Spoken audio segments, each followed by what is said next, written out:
बिस्मिल्लाहिर्रहमानिर्रहीम अस्सलाम वालेकुम वरहमतुल्लाहि वबरकातुहू। अच्छा भाई, आज जो हम लोग रिवीजन करने जा रहे हैं वो जस्ट IAS 40 का है। छोटा सा रिवीजन होगा। IAS 40 प्रॉपर्टी, इन्वेस्टमेंट प्रॉपर्टी पे ये पूरा का पूरा आपका स्टैंडर्ड है।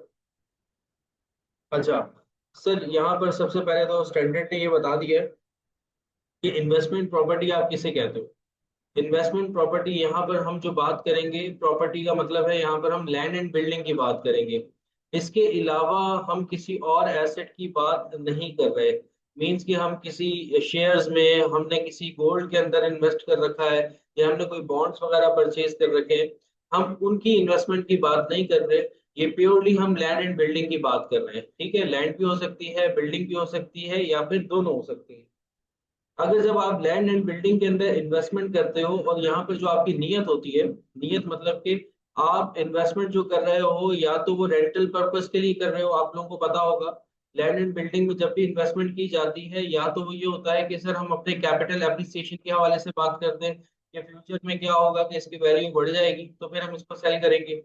या फिर ये होता है कि हम कोई बिल्डिंग बाय करते हैं और हम ये सोचते हैं कि यहाँ पर जो है वो हमें रेंट मिल जाएगा। तो ये दोनों कंडीशन जो है वो आपकी किस में आ जाती है, इन्वेस्टमेंट प्रॉपर्टी के अंदर आ जाती है। इन दोनों में से कोई एक भी चीज की आपकी नियत होगी, यानी कि आप रेंटल्स की बात करोगे या फिर आप कैपिटल एप्रिसिएशन की नियत रखोगे, तो वो स्टैंडर्ड फिर आपका IAS 40 जो है वो अप्लाई हो जाएगा इन्वेस्टमेंट प्रॉपर्टी में। अच्छा, अगर हम कोई इन्वेस्टमेंट प्रॉपर्टी या कोई लैंड एंड बिल्डिंग हमारी जो है वो ऑर्डिनरी कोर्स ऑफ बिजनेस से रिलेटेड है, यानी कि ऑनर ऑक्युपाइड प्रॉपर्टी है। ऑनर ऑक्युपाइड प्रॉपर्टी मींस के सर अगर हम उसको हम प्रोडक्शन पर्पस के लिए यूज कर रहे हैं या सर्विसेज पर्पस के लिए यूज कर रहे हैं या फिर अदर जो हमारे एडमिनिस्ट्रेटिव पर्पस है बिजनेस के उसके लिए यूज कर रहे हैं, तो फिर वो प्रॉपर्टी हमारी इन्वेस्टमेंट प्रॉपर्टी के ब्लॉक में नहीं आती है। वो प्रॉपर्टी प्लांट एंड इक्विपमेंट के अंदर आती है। ठीक है। इसके अलावा हमने क्या पढ़ा था कि इन्वेस्टमेंट प्रॉपर्टी में कुछ एग्जांपल्स हमने पढ़ी थी। जैसे मैंने आपके सामने एक एग्जांपल ली थी कि यहाँ पर जो भी आप बात करोगे लॉन्ग टर्म के लिए बात करोगे, शॉर्ट टर्म के लिए बात नहीं करोगे। ठीक है, लॉन्ग टर्म के लिए बात करोगे। अगर तो आपने उसको शॉर्ट टर्म के लिए बात की कि थोड़े अरसे में इसकी वैल्यू बढ़ जाएगी और हम इसको सेल कर देंगे, तो फिर वो आपका फिक्स एसेट नहीं रह जाता। फिक्स एसेट की डेफिनेशन ही यही है कि ये लॉन्ग टर्म के लिए आपके साथ रहते हैं। तो ऐसी प्रॉपर्टी में आपने इन्वेस्टमेंट कर रखी है जो कि लॉन्ग टर्म है, शॉर्ट टर्म के लिए नहीं है। दूसरा, जो आपने उसको जो बाय किया है या जो आपने उसको रोक रखा है, आपकी नीयत ये है, आपकी नीयत ये है कि आप इसको फ्यूचर के अंदर भी, लेट सपोज आपने एक लैंड बाय कर रखी है और आपका इरादा ये है कि आप इसके अंदर जो है वो अपने फ्लैट्स वगैरह या बिल्डिंग वगैरह कंस्ट्रक्शन करेंगे और उसको आप रेंटल एग्रीमेंट के लिए करेंगे, तो फिर भी वो आपकी प्रॉपर्टी जो है वो किसके अंदर आ जाती है, IAS 40 के अंदर आ जाती है। ठीक है। या अगर आपकी कोई बिजनेस, कोई ऐसी प्रॉपर्टी है जो कि वैकेंट है और आपने उसको जो है वो लीज पर देना है, एक से ज्यादा लीज पर भी दे सकते हो, यानी कि दो लोगों को भी आप रेंट पे दे सकते हो, तीन लोगों को भी आप रेंट पे दे सकते हो फ्यूचर में, या किसी एक बंदे को भी आप जो है वो रेंट आउट कर सकते हो। तो ये सारी चीजें आपकी किसके अंदर आ जाती है, इन्वेस्टमेंट प्रॉपर्टी के अंदर डील होती है, मीन्स के IAS 40 के अंदर। बस याद रखना कि यहाँ पर दो चीजें आपकी होती है, एक तो रेंटल्स या फिर कैपिटल एप्रिसिएशन। ठीक है, तो वो आपके IAS 40 के अंदर काउंट किए जाते हैं। अच्छा, फिर उसके बाद जो है वो हमने ये पढ़ा था कि सर अगर ऐसा हो कि अगर हम पार्शियली यूज कर रहे हैं, पार्शियली यूज कर रहे हो किसी एसेट को, या हमारी जो बिल्डिंग है उसके अंदर हमने कुछ पोर्शन जो है वो उसको रेंट आउट किया हुआ है और कुछ पोर्शन को हम अपनी एडमिनिस्ट्रेटिव पर्पस के लिए या ऑर्डिनरी कोर्स ऑफ बिजनेस के लिए यूज कर रहे हैं, तो सर अब हम उसके अंदर क्या करेंगे। अब उसको हम IAS 40 के अंदर दिखाएंगे या फिर IAS 16 के अंदर दिखाएंगे। तो उसके ऊपर जो बात हुई थी वो ये हुई थी, बेटा अगर वो पोर्शन आपका सेपरेटेबल है, मीन्स कि आप उसके सेपरेटली डॉक्यूमेंट्स बना सकते हो। आपने अगर आपकी जो है वो 4 मंजिला बिल्डिंग है जिसमें से आपने 3 मंजिला जो है वो रेंट आउट किया हुआ है और एक मंजिल को आप ऑर्डिनरी कोर्स ऑफ बिजनेस के अंदर यूज कर रहे हो, तो अगर वो जो 3 फ्लोर्स आपने रेंट आउट किए हुए हैं, अगर आप उनके सेपरेटली डॉक्यूमेंट्स बना सकते हो, सेपरेटली लीगल डॉक्यूमेंट्स बना सकते हो और उनको आप सेल कर सकते हो सेपरेटली, तो फिर आप उसमें क्या करोगे कि जो आपका रेंटल पर्पस के लिए प्रॉपर्टी यूज हो रहा है उसको आप IAS 40 के अंदर दिखाओगे और जो आपका ऑर्डिनरी कोर्स ऑफ बिजनेस के अंदर यूज हो रहा है उसको आप IAS 16 के अंदर दिखाओगे। मीन्स कि अगर आपकी प्रॉपर्टी सेपरेटेबल है तो फिर आप इस तरह से कर सकते हो। सेपरेटेबल के मीन्स यहाँ पर आप उसके लीगली उसके डॉक्यूमेंट्स वगैरह प्रिपेयर कर सकते हो और उसको लीगली मार्केट में सेल कर सकते हो सेपरेटली। अगर सर वो नॉन सेपरेटेबल है, जैसे कि कराची के अंदर खास तौर पे ऐसा होता है कि हम जो है वो बिल्डिंग तो बना लेते हैं, लेकिन उसके जब हम पोर्शंस करके सेल करते हैं तो वो जो डॉक्यूमेंट्स होते हैं वो इलीगल डॉक्यूमेंट्स होते हैं। और उसको आप कह लो कि उन डॉक्यूमेंट्स की कोई वर्थ नहीं होती है। तो उसको अगर ऐसी सिचुएशन आ जाए कि हम सर उसको सेपरेट ना कर सकते हो, लीगल डॉक्यूमेंटेशन उसकी ना हो सकती हो, तो उसमें आपको स्टैंडर्ड ने ये बताया है कि आप ये देखोगे कि सिग्निफिकेंट पोर्शन आपका किस चीज का यूज हो रहा है। आप उसको ज्यादा एडमिनिस्ट्रेटिव पर्पस के लिए यूज कर रहे हो या फिर आप उससे रेंटल इनकम जनरेट कर रहे हो, ज्यादा आपका हिस्सा जो है वो कहाँ पर यूज हो रहा है। जो सिग्निफिकेंट पोर्शन होगा आप उसको उसी के अंदर लाई करोगे। मीन्स कि आपका ज्यादातर पोर्शन अगर अगर रेंटल्स में है तो फिर आप उसको IAS 40 के अंदर दिखाओगे। और अगर आपका जो है ज्यादातर हिस्सा ऑर्डिनरी कोर्स ऑफ बिजनेस के अंदर है तो फिर आप उसको IAS 16 के अंदर दिखाओगे। तो सेपरेटेबल और नॉन सेपरेटेबल की कहानी देख ली थी हमने। अच्छा, फिर उसके बाद हमने ये कहा था कि सर अगर इसकी इनिशियल मेजरमेंट होगी तो वो किस तरह से होगी। इनिशियल मेजरमेंट में मैंने आपको बताया था बेटा, बिल्कुल आप IAS 16 को फॉलो करोगे। यानी कि आपने अगर एसेट बाय किया है और आपकी जो नीयत है वो इन्वेस्टमेंट प्रॉपर्टी से रिलेटेड है, तो आप उसको इनिशियली कॉस्ट पे ही बाय करोगे, यानी कि कॉस्ट मॉडल यूज करोगे। और इसके अलावा जैसे कि आपको IAS 16 के अंदर बताया जाता है कि अगर कोई डिस्काउंट्स वगैरह हैं तो वो आपने क्या करने हैं, माइनस करने हैं। और इसके अलावा जो डिसमेंटलिंग कॉस्ट है उसको आपने ऐड करना है। और इसके अलावा भी जितने एक्सपेंसेस मैंने आपको IAS 16 के अंदर बताए रखे हैं जिनको आपने ऐड करना है, वो सारी चीजें आप बिल्कुल एज इट इज जैसे आप उसको फॉलो करते हो IAS 16 के अंदर, सेम यहाँ पर भी आप क्या करोगे, IAS 16 को ही फॉलो करोगे। फिर उसके बाद मैंने कहा था कि अगर आप उसको एक दफा रिकॉर्ड कर लो कॉस्ट मॉडल में, अब आपकी मर्जी है, either you go for a cost model or you go for fair value model. ठीक है, अब आप जा सकते हो, कॉस्ट मॉडल पे भी जा सकते हो और आप फेयर वैल्यू मॉडल पर भी जा सकते हो। ठीक है, अब आपके पास ऑप्शन आ जाता है, जैसे IAS 16 आपको ऑप्शन देता है, यहाँ पर भी आपको IAS 40 आपको ऑप्शन देता है कि इनिशियल रिकग्निशन आपने कॉस्ट मॉडल पे करनी है। फिर उसके बाद जो है वो आपने फेयर वैल्यू मॉडल भी चाहो तो यूज कर सकते हो या फिर आप कॉस्ट मॉडल को भी परसू कर सकते हो। अच्छा, अगर लेट सपोज आप कॉस्ट मॉडल पे ही चलते हो तो बिल्कुल वही सीन होगा जैसे हमने IAS 16 के अंदर पढ़ा था, ईयरली बेसिस पे या जब भी आप अपने पीरियड एंड पे फाइनेंशियल स्टेटमेंट्स बनाओगे तो उस टाइम आप उसका डेप्रिसिएशन भी कैलकुलेट करोगे। और डेप्रिसिएशन के अंदर मैंने आपको एंट्री बताई थी कि आप डेप्रिसिएशन एक्सपेंस को डेबिट करोगे और डायरेक्टली एसेट को क्या कर दोगे, क्रेडिट कर दोगे। एक्यूमुलेटेड डेप्रिसिएशन को रिकॉर्ड करने की जरूरत नहीं है। IAS 40 के अंदर अगर आप कॉस्ट मॉडल यूज कर रहे हो तो जिस तरह से डेप्रिसिएशन कैलकुलेट किया जाता है using straight line method, diminishing balance method, जो भी आप मेथड यूज कर रहे हो, उन मेथड्स के तहत आपने क्या करना है, डेप्रिसिएशन को कैलकुलेट करना है। और डेप्रिसिएशन की जो एंट्री हम बनाते थे IAS 16 के अंदर कि डेप्रिसिएशन एक्सपेंस को डेबिट करते थे और एक्यूमुलेटेड डेप्रिसिएशन को क्रेडिट करते थे, यहाँ पर आपने एक्यूमुलेटेड डेप्रिसिएशन को क्रेडिट नहीं करना, डायरेक्टली एसेट की वैल्यू को आपने क्या कर देना है, एसेट को क्या कर देना है, क्रेडिट कर देना। मीन्स कि अगर बिल्डिंग है तो आप एंट्री बनाओगे डेप्रिसिएशन एक्सपेंस डेबिट और बिल्डिंग आपकी क्या हो जाएगी, क्रेडिट हो जाएगी। ये तो आपका कॉस्ट मॉडल था। लेट सपोज अगर आप फेयर वैल्यू मॉडल पे आ जाते हो, अगर आप फेयर वैल्यू मॉडल पे आ जाते हो तो फेयर वैल्यू मॉडल पे मैंने आपको ये कहा था कि आप फिर डेप्रिसिएशन को कैलकुलेट नहीं करते। IAS 40 आपको मना करता है कि अगर आप फेयर वैल्यू मॉडल यूज कर रहे हो तो आपको डेप्रिसिएशन कैलकुलेट करने की जरूरत नहीं है।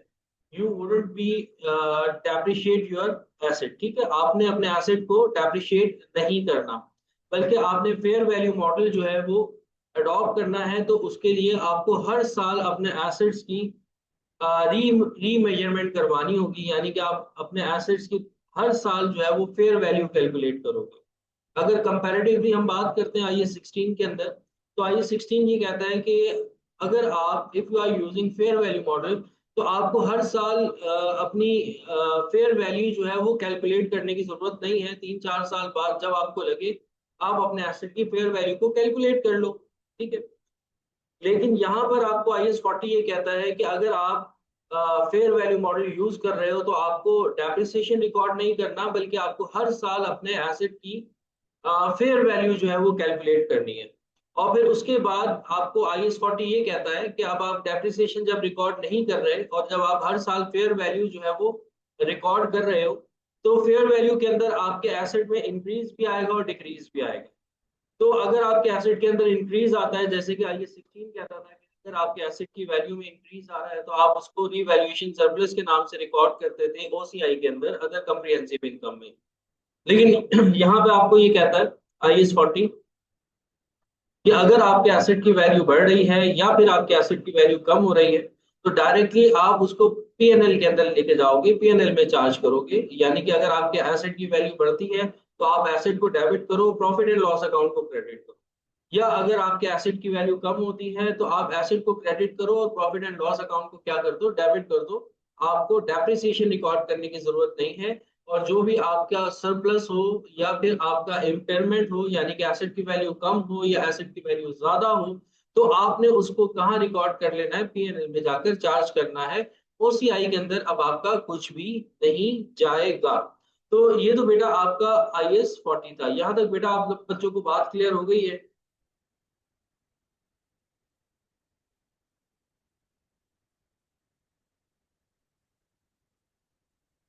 जी बेटा, एट्रीब्यूटेबल कॉस्ट जो होती है वो भी ऐड होती है, जैसे IS 16 में ऐड होती थी इनिशियल रिकग्निशन के वक्त। तो यहाँ पर भी आप ऐड करोगे। अगर डेप्रिसिएशन IS 16 बिफोर शिफ्टिंग में हो तब भी यही एंट्री बनेगी। नहीं देखो, बिफोर शिफ्टिंग में है तो आप, अगर आप IS 16 उसकी तरफ में आ रहा हूँ, उसकी तरफ में आ रहा हूँ,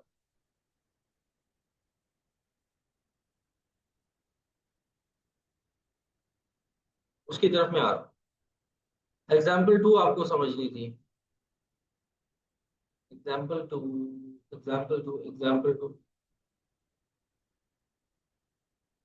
अच्छा, यहाँ पर वो आपसे बात कर रहे हैं एग्जाम्पल 2 में कि land held for a currently undetermined future use. वो कह रहा है कि आपने अगर कोई लैंड लेकर रखी हुई है और उसका आपको फ्यूचर नहीं पता, अनडिटरमाइंड फ्यूचर यूज है, यानी कि आपको नहीं पता कि either you go for investment or you go for business use. ठीक है, आपको नहीं पता कि आप उसको बिजनेस में लेके जाओगे, बिजनेस के लिए यूज करोगे, या फिर आप जो है वो उसको इन्वेस्टमेंट पर्पस के लिए यूज करोगे। तो यहाँ पर आपको अलाउ किया जाता है कि आप IS 40 जो है वो अडॉप्ट कर सकते हो, IS 40 ही अडॉप्ट करोगे, ठीक है, क्योंकि आपको अपना फ्यूचर जो है वो अनडिटरमाइंड है, फ्यूचर के बारे में नहीं पता। ये आपकी बी एग्जाम्पल थी। अच्छा, अब उसके बाद हमने ट्रांसफर के हवाले से पढ़ा था, ट्रांसफर के हवाले से हमने पढ़ा था, ट्रांसफर को जरा सा देख लेते हैं। ठीक है मलिया, आपको बात क्लियर हो गई एग्जाम्पल?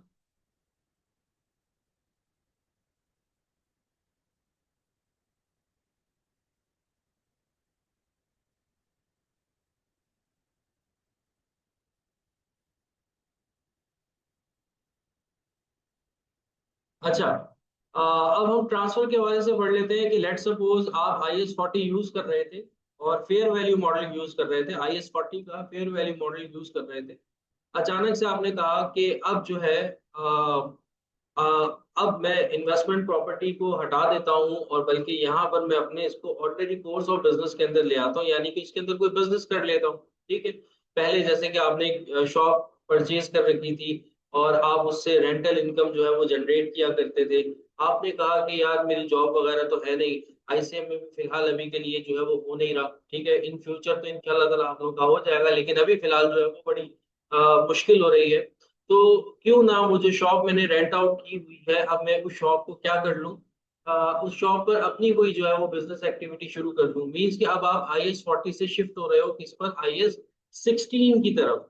IS 16 की तरफ आप जो है वो शिफ्ट हो रहे हो, IS 40 से आप IS 16 की तरफ शिफ्ट हो रहे हो। तो यहाँ पर आप क्या करोगे, सबसे पहले जब भी आप शिफ्टिंग करोगे IS 40 से किसी भी स्टैंडर्ड की तरफ आप मूव ऑन करोगे, तो यहाँ पर आपने सबसे पहला काम ये करना है कि उस टाइम आप अपने एसेट की फेयर वैल्यू कैलकुलेट करो। लेट सपोज आप जब शिफ्ट कर रहे हो, आपकी शॉप की वैल्यू जो है वो 1 मिलियन है। अब आप जब आप IS 16 के अंदर आ जाओगे तो IS 16 के अंदर जो आपके एसेट की कॉस्ट होगी वो कितनी होगी, 1 मिलियन होगी।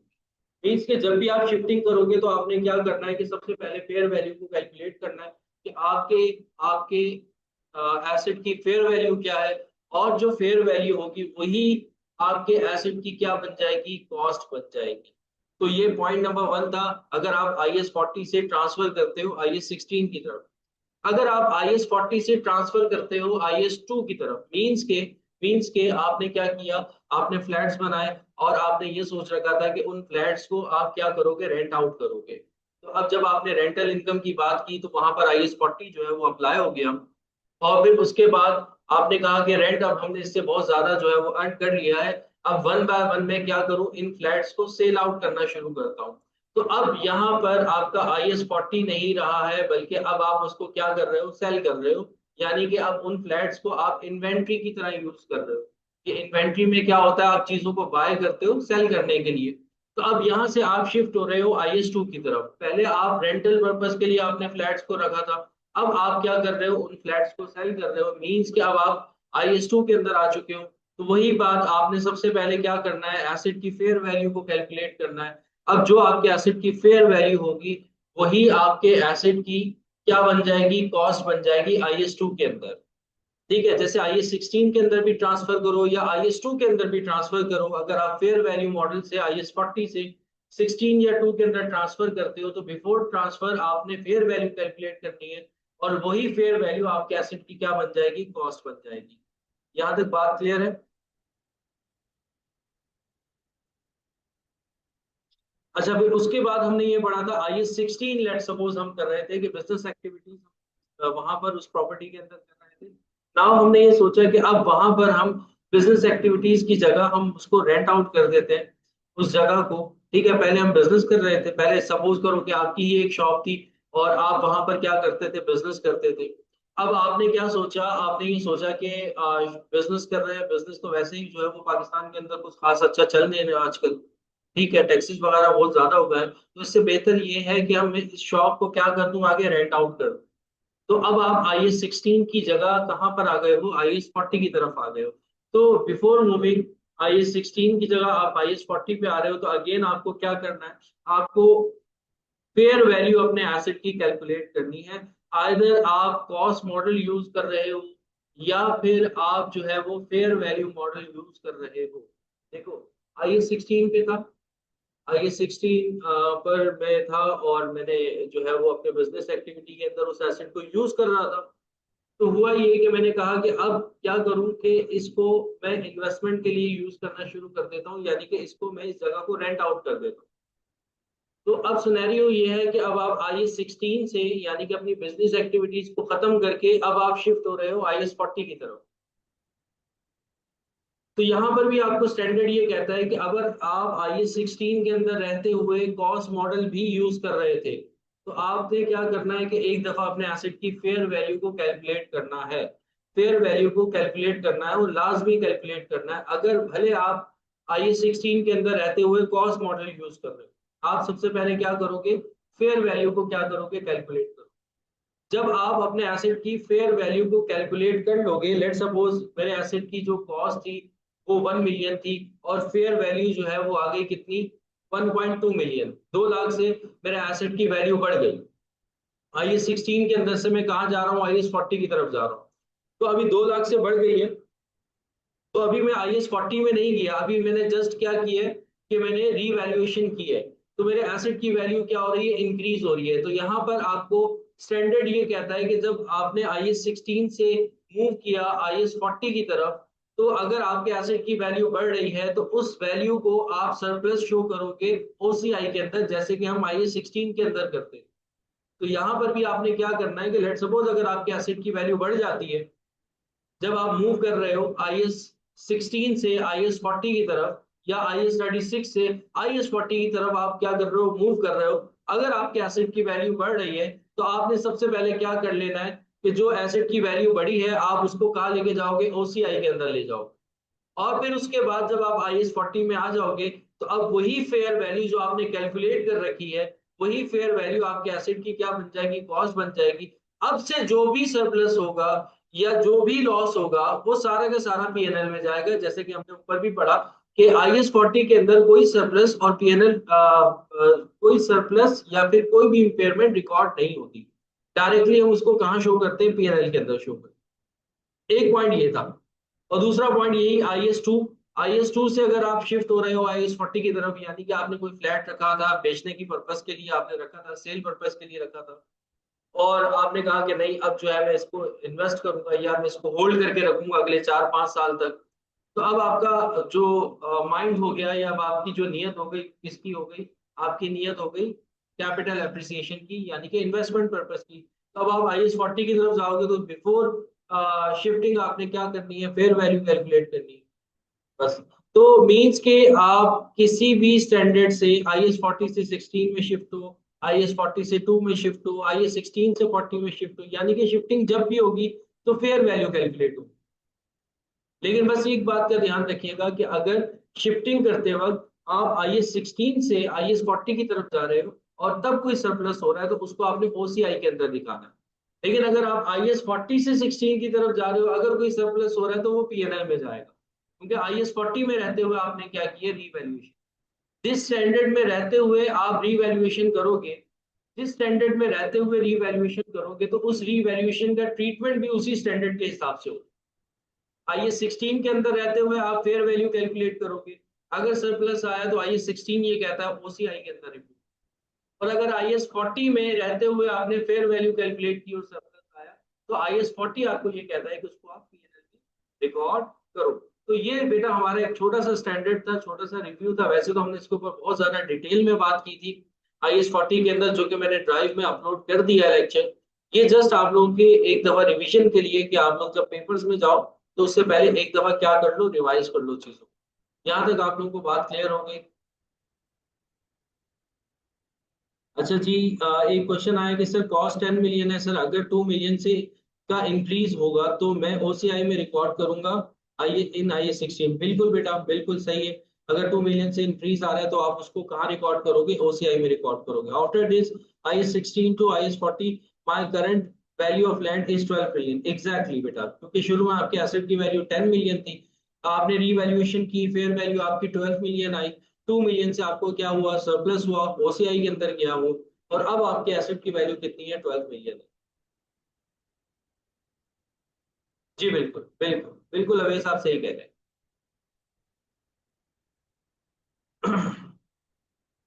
ठीक है बेटा, और किसी का कोई सवाल यहाँ तक IS 40 से रिलेटेड, ठीक है, सबको क्लियर हो गया। तो अल्हम्दुलिल्लाह, अल्लाह का शुक्र, IS 16 भी हम लोगों ने कर लिया, IS 40 भी हम लोगों ने कर लिया, IS 36 भी हम लोगों ने कर लिया।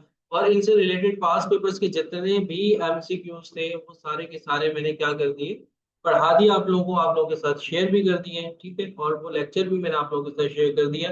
अब जो नेक्स्ट लेक्चर होगा वो बहुत ज्यादा इंपॉर्टेंट है बेटा एग्जामिनेशन पॉइंट ऑफ व्यू से, और वो हमारा है लीज का टॉपिक। लीज का टॉपिक इंतहाई इंपॉर्टेंट, इंतहाई इंतहाई इंपॉर्टेंट, बहुत ज्यादा इंपॉर्टेंट।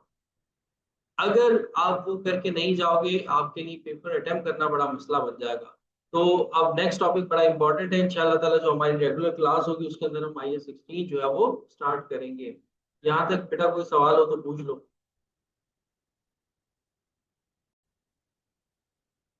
सही है, सही है जी। और दूसरा ये कि भाई मैं देख रहा होता हूँ ग्रुप्स वगैरह में आप लोग लगे हुए होते हो, कोई भी बच्चा जो है वो रिकमेंडेशन मांग रहा होता है टीचर्स की, तो मेरे काफी सारे स्टूडेंट्स जो है वो रिकमेंड करते हैं मुझे। आप लोगों का बहुत बहुत शुक्रिया इतना पसंद करने के लिए, ठीक है। और उम्मीद करता हूँ आगे भी आप लोग इसी तरह से मुझे रिकमेंड करते रहोगे। मैं देख रहा होता हूँ कि काफी सारे ग्रुप्स में मुझे किसी लोगों ने ऐड किया हुआ है, और कुछ लोगों ने मुझे रिमूव भी किया हुआ है ग्रुप्स में से, पता नहीं उनको क्या मसला है मुझसे कि स्टूडेंट्स या तो मैं घेर लेता हूँ क्या हो जाता है। तो मैं उन ग्रुप्स में देख रहा होता हूँ कि बहुत सारे स्टूडेंट्स जो है वो मुझे रेकमेंड करते हैं। आप लोगों का बहुत बहुत शुक्रिया इसी तरह मुझे मोहब्बत और प्यार देने के लिए। अच्छे तो सारे टीचर्स पढ़ा रहे हैं, लेकिन इस तरीके से जब आप रेकमेंड करते हो तो आप लोगों का बहुत बहुत शुक्रिया। चले जी, ठीक है जी, अपना ख्याल रखिएगा, मुझे दुआओं में याद रखिएगा। अल्लाह हाफिज।